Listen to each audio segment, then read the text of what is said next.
Racing Gas is started with a scramble in front position. Miss Malapia rushing a variance. That is Carpe Diem. If your honor please, then comes Royal Jewels. Green Garnet, Plojo right here right now. Tisay, and down on the inside now is Makisig.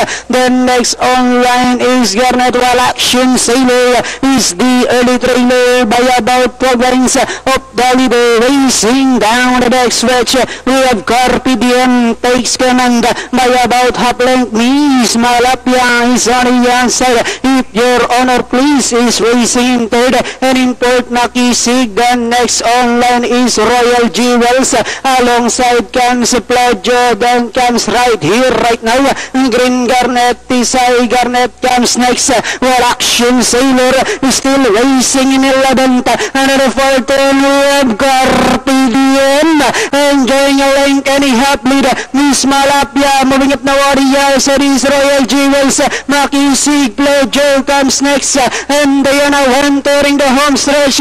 We have Carpe Diem, Royal Jewels now about to throw the challenge on the outside. We have Carpe Diem, Royal Jewels is on the outside, but still Carpe Diem moving up on the outside is Royal Jewels. Carpe Diem, Royal Jewels, and final is going to be Royal Jewels, Carpe Diem. Then comes Plojo, close Miss Malapia, Makisig. If you're on right now for your Super 6. And another exciting finish between the top two favorites. Royal Jewels nipping Carpe Diem at the wire. 3-9. Okay, quarter clockings ni Royal Jewels of 1400 meters, 13:25, finishing at 27.5.